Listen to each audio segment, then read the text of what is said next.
खिलाएगी, लेकिन वो अपने बच्चे को भूखा नहीं छोड़ेगी। तो आपके पास तो ये सब है, आपके पास तो इस परिस्थिति की आप शिकार हो, क्यों नहीं खून खौल उठता है? आपको हम बताएं, लोकतंत्र में भी बुराई है और प्रजातंत्र में भी बुराई थी।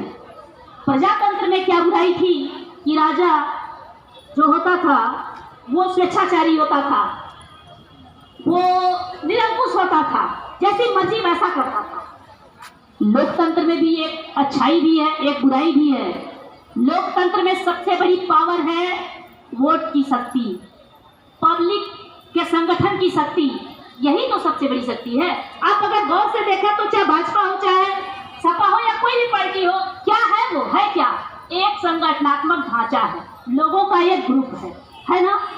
लोगों का एक ग्रुप इकट्ठा हुआ, एक तरह के मत वाले इकट्ठा हुए, सरकार बना दिया। तो क्या हम आंगनबाड़ियां एक ग्रुप नहीं है, एक लोग नहीं है, एक शक्ति हमारे पास संगठन की नहीं है, हमारे पास भी है। कुछ नहीं तो हम आंगनबाड़ियां एकत्र होकर के, आपके यूपी में 4 लाख आंगनबाड़ियां हैं, तो 4 लाख सहायताएं भी होंगी। ये 8 लाख होता है। अगर उत्तर प्रदेश की जनसंख्या, अगर आपकी जो उत्तर प्रदेश के वोटर 20 करोड़ हैं, तो हम भी उसमें 8 करोड़ तो केवल सिंगल हो जाते हैं।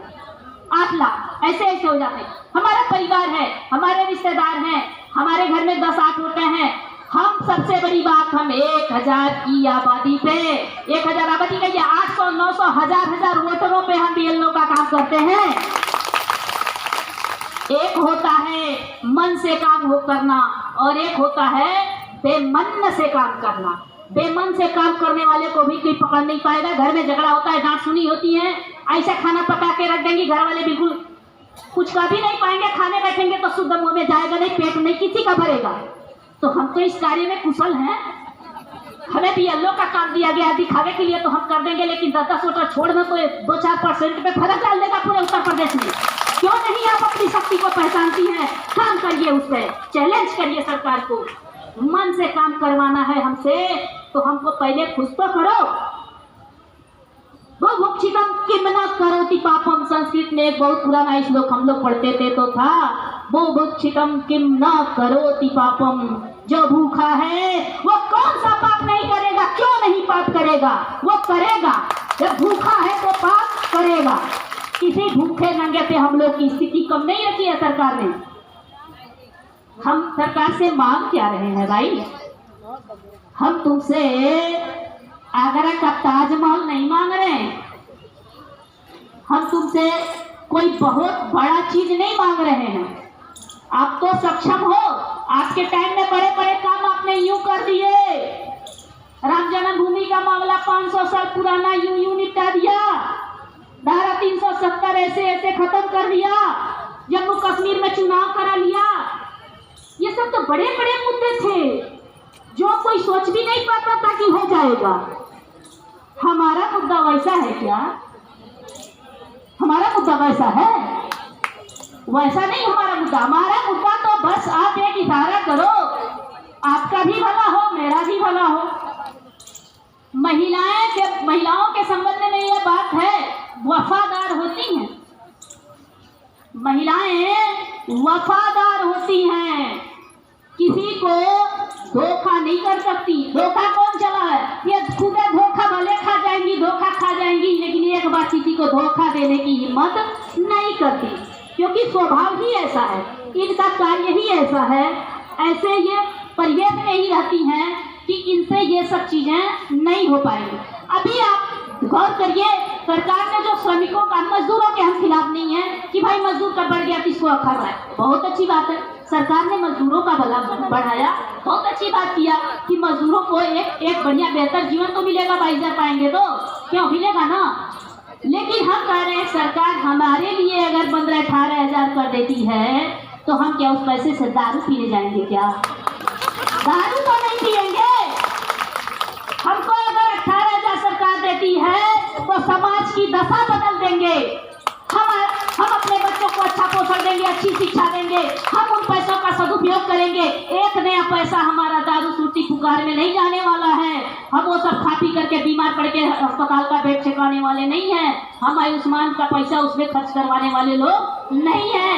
जितने दारू पीते हैं बताइए, 35-40 साल के बाद किसी अस्पताल का बेड ठेका के लोग लेट जाते हैं कि नहीं लेट जाते हैं? लाखों लाखों का सरकारी पैसे से उनका इलाज होता है कि नहीं होता है? क्या हम लोग ऐसा करेंगे?